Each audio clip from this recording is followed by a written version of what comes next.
میرا ساتھی آ گیا اور میں رو رہا ہوں۔ میرے ساتھی نے کہا بھائی کیا ہوا؟ میں نے کہا میں نے ایک نظر اسے دیکھا اور میں تمہیں بتا نہیں سکتا کہ وہ کتنی خوبصورت تھی، بیوی بچے یاد آ رہے ہیں۔ اس نے کہا اے سلیمان تو اتنا کمزور تو نہیں ہے، اسے پیسوں کی ضرورت ہے، میں نے سمجھا اسے کھانے کی ضرورت ہے، میں تو وہ ضرورت کی بات کر رہی ہوں جو ایک مرد اس عورت کو بھی تجھ سے امید ہے کہ تو اس کی کہنے لگے میں نے اسے یہ واقعہ بتایا تو وہ بھی رونے لگا اور کہنے لگا اے سلیمان یہ تو تھا، اگر میں زلیخا سے بچ گیا تھا، اگر میں اللہ کا ولی ہوں تو کم تو بھی نہیں ہے، یہ اللہ نے تسلی دی، اللہ نے تجھ پر فضل کر رکھا ہے کہ تو بچ گیا، اگر میں ہوتا تو میں تو نہیں بچ سکتا۔ ایک عالم گزرے ہیں سیدنا سلیمان بن آمش، حضرت سلیمان محدث بھی ہیں غالباً اور بڑے اللہ والے بزرگ ہیں، اپنا واقعہ بیان فرماتے ہیں، بڑے خوبصورت تھے، وجیح تھے، خوبصورتی میں مثال تھے۔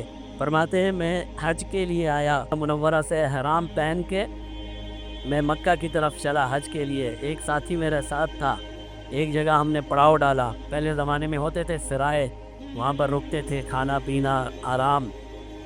فرماتے ہیں میں نے اپنے ساتھی کو کہا کہ بھائی تم جا کر کچھ کھانے کا سامان لے آؤ، میں ذرا آرام کرتا ہوں۔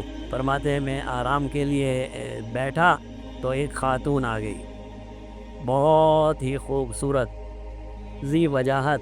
فرماتے ہیں کہ میں نے ایک نظر اسے دیکھا اور میں تمہیں بتا نہیں سکتا کہ وہ کتنی خوبصورت تھی، اور آ کر مجھے کہنے لگی کہ اے سلیمان، یہ جو بھی اس نے کہا، اے اللہ کے بندے مجھے ضرورت ہے، میری ضرورت پوری کر دے۔ میں نے سمجھا اسے پیسوں کی ضرورت ہے، میں نے سمجھا اسے کھانے کی ضرورت ہے، میں نے پیسے دیے، اس نے کہا پیسے نہیں چاہیے، میں نے کھانا دیا، اس نے کہا کھانا نہیں چاہیے، میں تو وہ ضرورت کی بات کر رہی ہوں جو ایک مرد اور عورت کے درمیان ہوتی ہے۔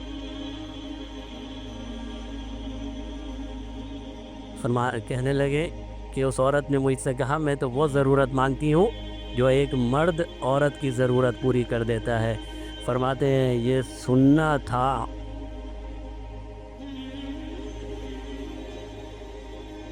کہ میری آنکھوں میں آنسو آ گئے اور میں نے کہا اللہ اکبر، اے سلیمان تو اتنا بڑا گناہگار ہے کہ اس عورت کو بھی تجھ سے امید ہے کہ تو اس کی ناجائز ضرورت پوری کر سکتا ہے۔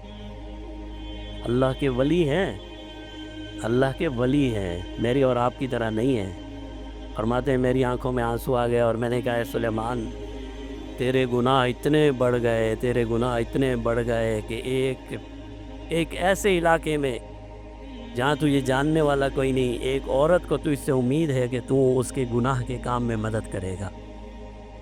فرماتے ہیں میں رونے لگا اور میرے پہ گریہ طاری ہوا، میں روتا جا رہا تھا۔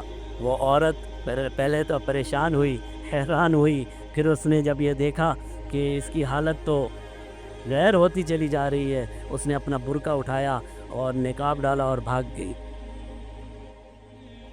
میرا ساتھی آ گیا اور میں رو رہا ہوں۔ میرے ساتھی نے کہا بھائی کیا ہوا؟ میں نے کہا بیوی بچے یاد آ رہے ہیں۔ اس نے کہا اے سلیمان تو اتنا کمزور تو نہیں ہے، تو اتنا کمزور تو نہیں ہے کہ تو حج کے لیے جائے اور تو اپنی بیوی اور بچوں کی وجہ سے رونے لگے، اتنا کمزور تو نہیں ہے، میں تجھے جانتا ہوں، صحیح بات بتا۔ فرمانے لگے نہیں مجھے بیوی بچے یاد آ گئے۔ کہنے لگے نہیں تجھے اللہ کی قسم ہے تو مجھے بتا کہ کیا واقعہ ہوا۔ کہنے لگے میں نے اسے یہ واقعہ بتایا تو وہ بھی رونے لگا اور کہنے لگا اے سلیمان یہ تو تھا، اللہ نے تجھ پر فضل کر رکھا ہے کہ تو بچ گیا، اگر میں ہوتا تو میں تو نہیں بچ سکتا، میں تو حالت احرام میں یہ گناہ کر ڈالتا۔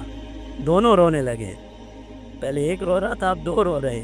فرماتے ہیں اسی کیفیت میں ہم نے سفر بھی کیا، بیت اللہ میں پہنچ گئے، بیت اللہ کا طواف کیا، دل میں